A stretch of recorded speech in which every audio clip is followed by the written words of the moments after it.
America అధ్యక్షుడిగా ఎన్నికైన Trump మరోసారి తాను ప్రపంచానికి పెద్దన్నగా నిరూపించుకునేందుకు తహతహలాడుతున్నాడు. మేక్ అమెరికా గ్రేట్ అగైన్ నినాదంతో ఎన్నికల ప్రచారాన్ని నిర్వహించిన ట్రంప్ ఇప్పుడు అమెరికాను అగ్రరాజ్యంగా నిలిపేందుకు ప్రణాళికలు సిద్ధం చేస్తున్నారు. అమెరికాకు డ్రగ్స్ స్మగ్లింగ్ చేస్తున్న చైనా, మెక్సికో, కెనడాలపై కొరడా జులిపించేందుకు సిద్ధమవుతున్నారు. తాను అధ్యక్షుడిగా బాధ్యతలు చేపట్టిన రోజే ఆయా దేశాలపై ఆంక్షలు విధిస్తామని ప్రకటించారు. మెక్సికో, కెనడాల నుంచి వచ్చే వస్తువులపై 25%, చైనా నుండి దిగుమతయ్యే వస్తువులపై 10% సుంకాలను విధిస్తామని ట్రంప్ ప్రకటించారు. అయితే ఇప్పుడు ట్రంప్ తీసుకున్న నిర్ణయంతో ఆయా దేశాల ఆర్థిక వ్యవస్థలపై తీవ్ర ప్రభావం పడే అవకాశం కనిపిస్తుంది.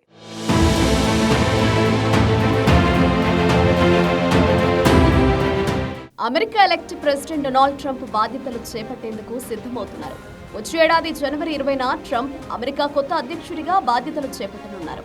అందుకోసం ఇప్పటికే దాదాపు కేబినెట్ కు తుది రూపు తీసుకొచ్చారు. తనకు మద్దతుగా నిలిచిన వాళ్ళందరికీ కీలక పదవులు అప్పగిస్తున్నారు. అంతేకాక ఎన్నికల్లో ఇచ్చిన హామీల అమలు దిశగా ప్రణాళికలు కూడా సిద్ధం చేస్తున్నారు. మేక్ అమెరికా గ్రేట్ అగైన్ అనే నినాదంతో ఎన్నికల ప్రచారం నిర్వహించిన ట్రంప్ ఆ దిశగానే పాలనను కొనసాగించాలని నిర్ణయించారు. అందుకోసం కీలక నిర్ణయాలు తీసుకునేందుకు వెనుకాడడం లేదు.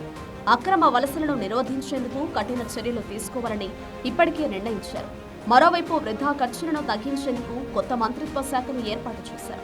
యుద్ధాలను ఆపేందుకు ఇప్పటి నుంచే ప్రయత్నాలు ప్రారంభించారు. ఇప్పుడు చైనా, మెక్సికోలపై ఆంక్షలు విధించేందుకు సిద్ధమవుతున్నారు.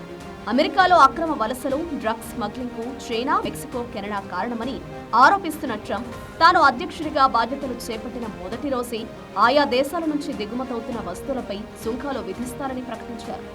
మెక్సికో, కెనడాల నుంచి వచ్చే ప్రతి వస్తువుపై 25% సుంకం విధించే ఉత్తర్వులపై జనవరి 20 సంతకం చేస్తానని ట్రంప్ తెలిపారు.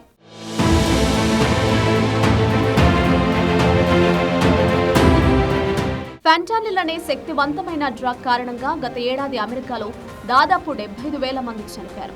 దీంతో ఈ ఫెంటానిల్లో వాడే పదార్థాల తయారీని ఆపాలని బైడెన్ ప్రభుత్వం చైనాను కోరింది.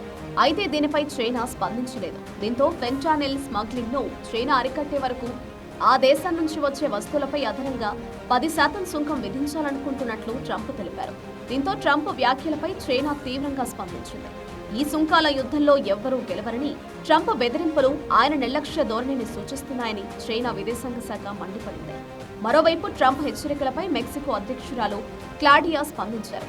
ఇలాంటి బెదిరింపులు సమస్యలను పరిష్కరించలేవని, ఒకవేళ ట్రంప్ తన నిర్ణయాన్ని వెనక్కి తీసుకోకపోతే తాము కూడా అమెరికా నుంచి దిగుమతయ్యే వస్తువుల మీద సుంకాలు విధిస్తామని క్లాడియా స్పష్టం చేశారు. ఇక కెనడా అధ్యక్షుడు ట్రూడో మాత్రం ట్రంప్తో ఫోన్లో మాట్లాడారు. సుంకాల భయంతో ఆయన ట్రంప్తో భేటీ అయ్యేందుకు సిద్ధమైనట్టు తెలుస్తోంది. శుక్రవారమే పామ్ బీచ్ కు విమానాశ్రయానికి చేరుకున్న ట్రూడో శనివారం మారే-లాగో ఎస్టేట్లో ట్రంప్తో భేటీ కానున్నారు.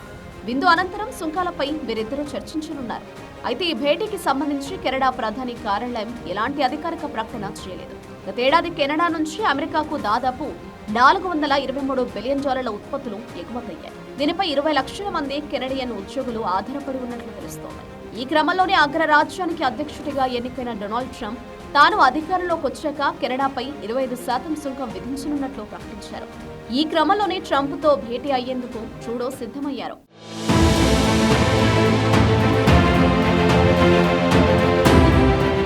మెక్సికో, కెనడాలో మాదక ద్రవ్యాలను, ముఖ్యంగా ఫెంటానిల్ అక్రమ వలసలను అరికట్టే వరకు సుంకాలను కొనసాగిస్తారని డొనాల్డ్ ట్రంప్ స్పష్టం చేశారు.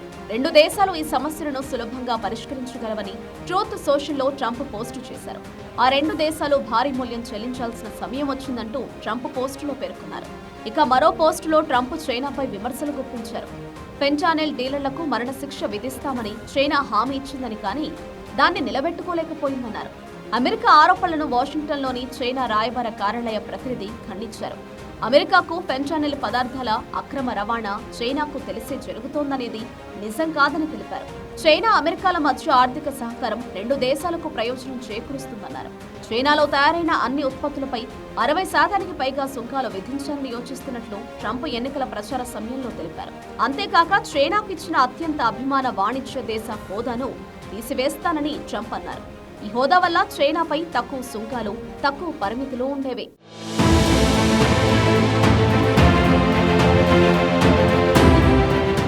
అమెరికా ఆర్థిక వ్యవస్థను బలోపేతం చేయడంతో పాటు ఉద్యోగాల కల్పన, పన్ను ఆదాయం పెంపునకు సుంకాలు ఒక మార్గమని ట్రంప్ అభిప్రాయపడుతున్నారు. ఈ సుంకాల వల్ల అమెరికన్లకు నష్టం జరగబోదని, దీని భారం పడేది ఇతర దేశాలపైనేనని ట్రంప్ అన్నారు.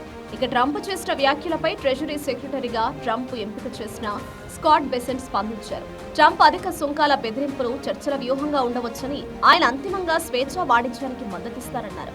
ట్రంప్ గతంలో అధ్యక్షుడిగా ఉన్న రోజులతో పోలిస్తే ఇప్పుడు చైనా ఆర్థిక వ్యవస్థ బలహీనంగా ఉంది. స్థిరాస్తి మార్కెట్ సంక్షోభం, బలహీనపడిన దేశీయ డిమాండ్, పెరుగుతున్న ప్రభుత్వ రుణం వంటి సవాళ్లతో చైనా సతమతమవుతోంది. ఇప్పుడు ట్రంప్ మరింతగా సుంకాలు పెంచితే అది చైనాకు భారీ ఎదురుదెబ్బే అని ఆర్థిక నిపుణులు చెబుతున్నారు.